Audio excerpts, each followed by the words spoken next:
사모님께는 절대 비밀로 해주세요. 모든 불이 꺼진 거실에 한 여자가 혼자 앉아 있었습니다. 손에는 남편의 휴대폰을 들여다보고 있었죠. 화면 속에는 낯선 여자 이름과 함께 그 문장이 떠 있었습니다. 사모님이라는 말이 그녀의 눈에 오래 남았습니다. 40년을 함께 산 남편이었습니다. 말없이 성실하게 가정을 지켜온 사람이라고 믿어온 사람이었죠. 그녀는 그날 밤 남편의 외도 증거를 찾으려 했습니다. 그리고 그 선택이 자신의 인생에서 가장 아픈 진실로 이어질 줄은 알지 못했죠. 대체 그 휴대폰 속에는 무슨 이야기가 담겨 있었던 걸까요? 이야기의 전말이 궁금하시다면 잠시 구독과 좋아요 한번 눌러주세요. 그럼 지금부터 이야기를 시작하겠습니다. 안녕하세요. 저는 박정순입니다. 올해로 63이 됐고요. 평생을 가정에 매달려 살아온 사람입니다. 저희 남편은 말수가 적은 사람이에요. 연애 시절부터 그랬어요. 달콤한 말 한마디 해본 적 없고 기념일도 잘 챙기지 못하는 사람이었죠. 그런데 이상하게 그게 싫지 않았습니다. 말은 없어도 늘 제 옆에 있었으니까요. 아이들 키우느라 정신없던 시절에도 남편은 묵묵히 일만 했습니다. 새벽에 나가서 밤늦게 들어오고 주말에도 쉬는 날이 거의 없었죠. 그래도 불평 한 번 안 했습니다. 우리 세대가 다 그랬잖아요. 사랑한다는 말보다 밥 먹었냐는 말이 더 익숙한 세대요. 그렇게 40년을 살았습니다. 아이들은 다 커서 제 갈 길을 갔고 이제 둘이서 조용히 늙어가는 중이었죠. 그러니까요. 저는 이대로 괜찮다고 생각했습니다. 서로 큰 병 없이 밥 같이 먹고 저녁이면 나란히 텔레비전 보고 그게 우리 부부의 행복이라고 믿었습니다. 그런데 말이에요. 어느 날부터인가 남편이 조금씩 달라지기 시작했습니다. 귀가 시간이 늦어졌어요. 1시간, 2시간. 어떤 날은 자정을 넘기기도 했죠.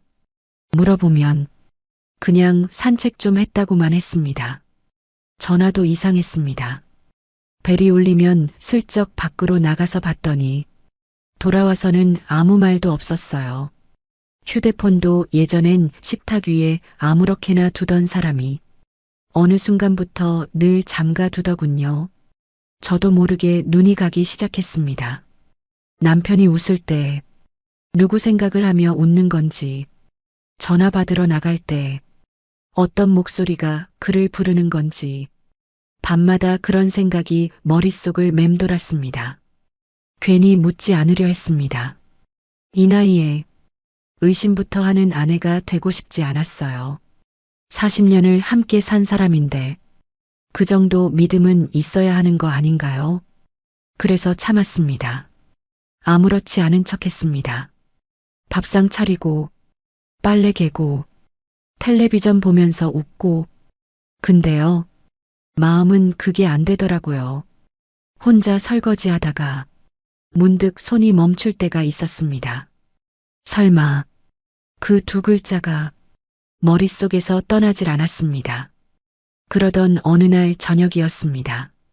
남편이 샤워를 하러 욕실에 들어갔어요. 저는 거실을 정리하다가 식탁 위에 놓인 휴대폰을 봤습니다. 평소 같으면 잠겨 있었을 텐데 그날따라 화면이 켜져 있더군요. 잠금이 풀려 있었습니다. 심장이 쿵 하고 내려앉았어요. 보면 안 된다는 거 알았습니다. 40년을 같이 살면서 단 한 번도 해본 적 없는 일이었으니까요. 근데 손이 먼저 움직였어요. 마치 누가 등을 떠미는 것처럼 저도 모르게 휴대폰을 집어들었습니다. 화면을 보는 순간 심장이 멎는 줄 알았습니다. 문자 하나가 와 있었거든요. 오늘 너무 고생하셨어요. 호텔 예약 확인했습니다. 호텔이요? 처음엔 눈을 의심했습니다. 잘못 본 건가 싶어서 다시 읽어봤어요. 틀림없이 호텔이라고 적혀 있었습니다.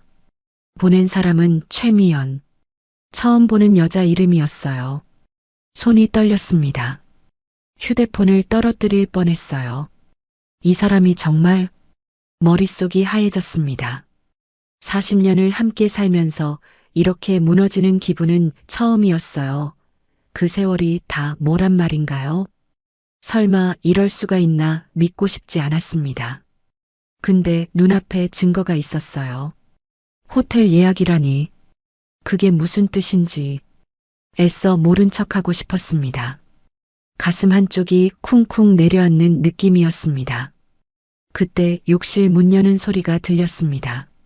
저는 후다닥 휴대폰을 제자리에 놓았어요. 손이 너무 떨려서 똑바로 놓았는지도 모르겠더군요. 그리고 아무것도 모르는 척 부엌으로 갔습니다. 뭐해? 남편이 물었을 때 저는 돌아보지 않고 대답했습니다. 응, 물 좀 마시려고. 목소리가 떨리지 않았는지 지금도 모르겠어요. 물을 마시는 척하면서 창밖을 바라봤습니다. 눈물이 날 것 같았거든요. 근데 들키면 안 됐어요. 아직은 아무것도 모르는 척해야 했습니다. 그날 밤 저는 잠을 이룰 수가 없었어요. 남편은 평소처럼 옆에 누워 코를 골며 잤습니다. 저는 천장만 바라봤어요. 눈을 감아도 잠이 오질 않더군요. 호텔이라는 단어가 머릿속에서 떠나질 않았습니다. 최미연이라는 이름도요. 대체 그 여자가 누구길래 내 남편과 호텔을 예약하는 건지, 어떻게 만났을까? 얼마나 됐을까? 나는 뭐였을까? 온갖 생각이 꼬리에 꼬리를 물었습니다. 창문 틈으로 새벽빛이 들어올 때까지 저는 뜬 눈으로 밤을 새웠어요. 가슴이 찢어지는 것 같았습니다. 며칠이 지났습니다.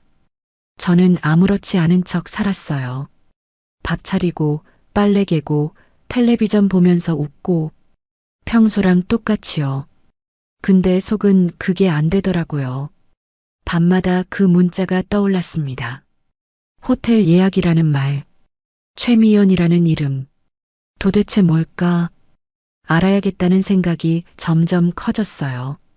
그러던 어느 날이었습니다.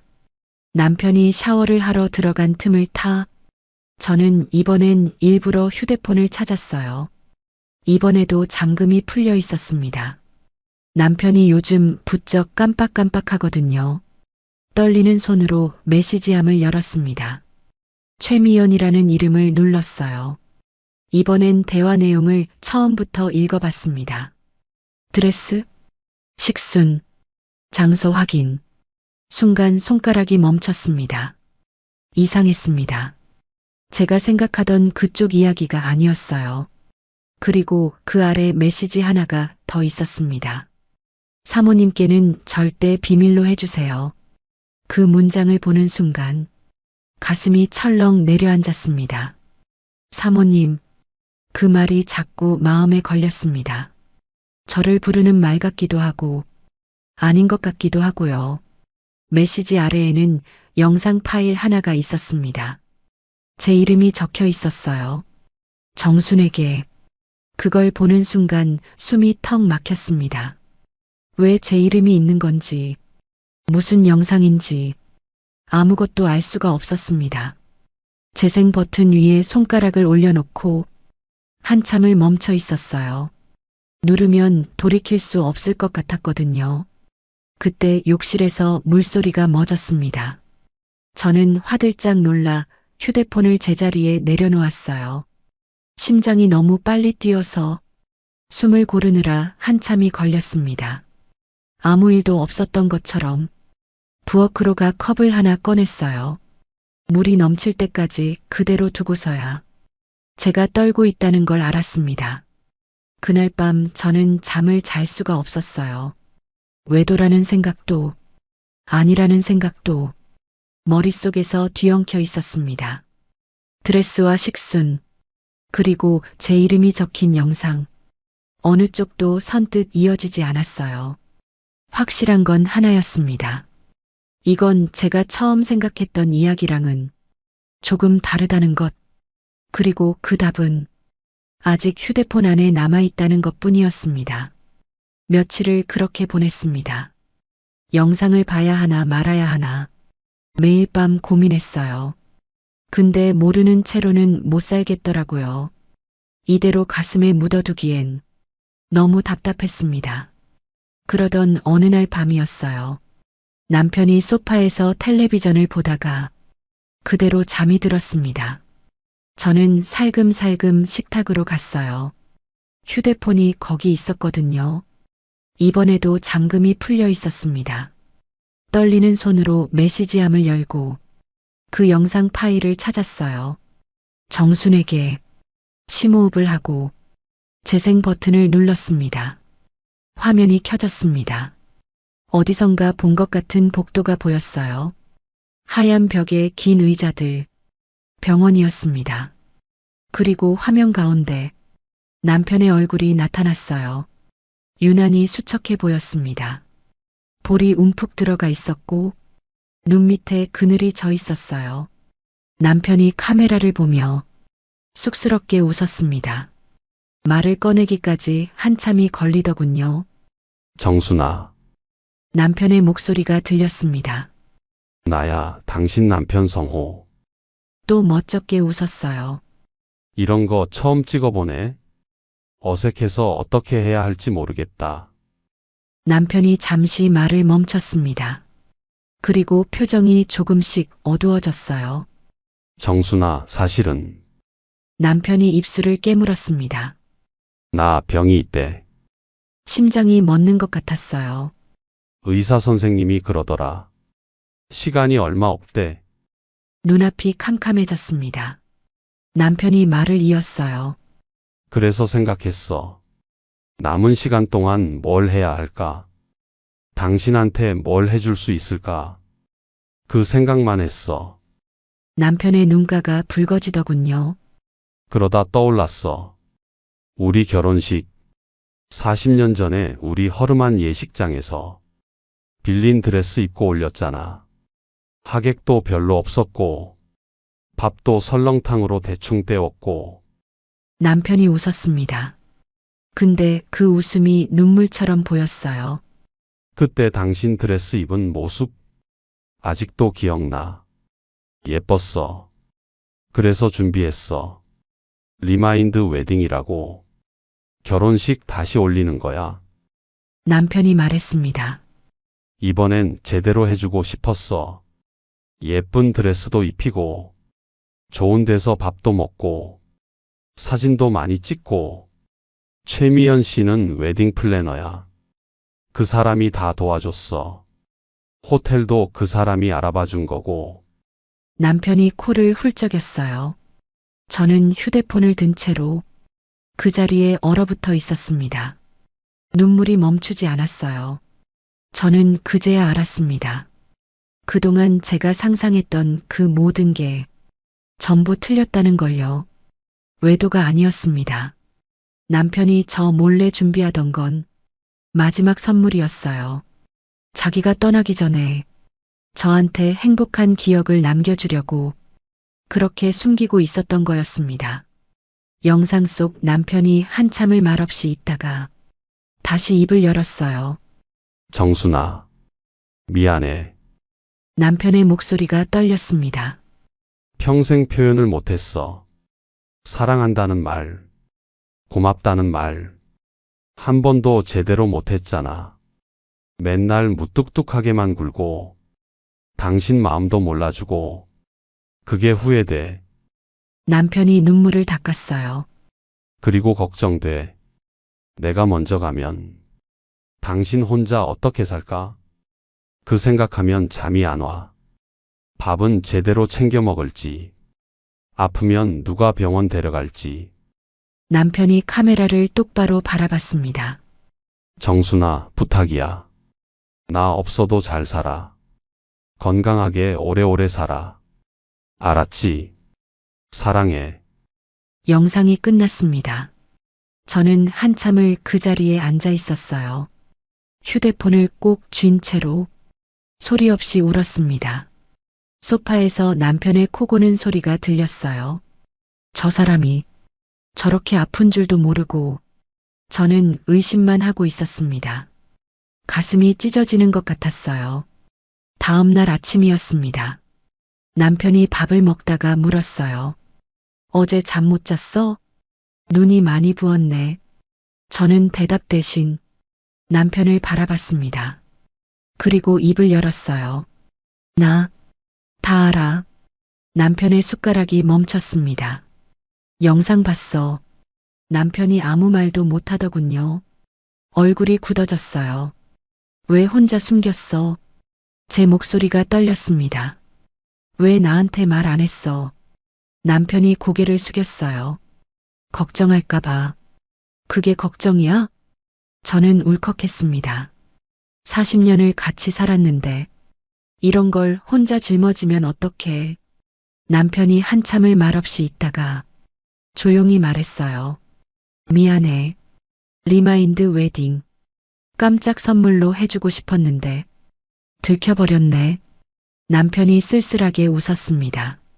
저는 자리에서 일어나 남편 옆으로 갔어요. 그리고 남편 손을 잡았습니다. 우리 같이 가자. 어디? 웨딩 플래너한테.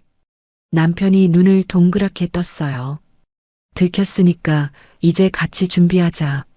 드레스도 같이 고르고 식순도 같이 정하고. 저는 남편 손을 꼭 쥐었습니다. 남은 시간 같이 보내자. 그날 우리는 함께 최미연 씨를 만나러 갔어요. 남편이 혼자 준비하던 것들을 처음부터 다시 봤습니다. 드레스 사진들, 호텔 연회장 사진들, 식순표, 남편이 얼마나 공들였는지 하나하나 볼 때마다 눈물이 났어요. 한 달 뒤 우리는 리마인드 웨딩을 올렸습니다. 작은 호텔 연회장이었어요. 하객은 아이들과 손주들 뿐이었지만 그걸로 충분했습니다. 저는 하얀 드레스를 입었어요. 40년 전보다 훨씬 예쁜 드레스였습니다. 남편은 양복을 차려입고 제 손을 잡았어요. 남편은 그날 처음으로 예쁘다는 말을 건넸습니다. 평생 한 번도 안 하던 말을 그날은 하더군요. 사진을 많이 찍었습니다. 둘이서 찍고 아이들이랑 찍고 손주들이랑도 찍고. 남편이 내내 웃었어요. 저도 웃었습니다. 그날 하루가 평생 가장 행복한 날이었어요. 지금도 그 사진들을 가끔 꺼내봅니다. 남편은 결국 그로부터 1년을 더 버텼어요. 의사 선생님 말보다 오래 살았습니다. 마지막까지 제 옆에 있어줬어요. 밥도 같이 먹고 산책도 같이 하고 텔레비전도 같이 봤습니다. 남편이 떠나던 날 저는 그 영상을 다시 틀었어요. 알았지. 사랑해. 그 목소리를 들으면서 한참을 울었습니다. 사랑은요, 꼭 말로 하지 않아도 전해질 수 있다는 걸 그때 알았습니다. 그리고 어떤 헌신은 오해 속에서도 끝까지 조용히 남는다는 것도요. 지금도 가끔 생각합니다. 남편이 왜 끝까지 혼자 견뎠는지, 왜 아프다는 말 한마디 못했는지. 아마 그게 그 사람의 사랑이었던 것 같아요.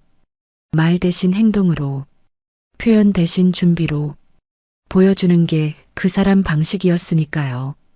여러분이라면 남편의 선택을 어떻게 보셨을까요? 괜찮았다면 사랑입니다. 조금 아쉬웠다면 그래도 말했어야죠. 댓글로 한마디만 남겨주셔도 괜찮습니다. 우리 주변에도 이런 이야기가 조용히 숨쉬고 있지는 않을까요? 이야기가 마음에 남으셨다면 구독과 좋아요 부탁드려요. 다음에 또 좋은 이야기로 찾아뵐게요.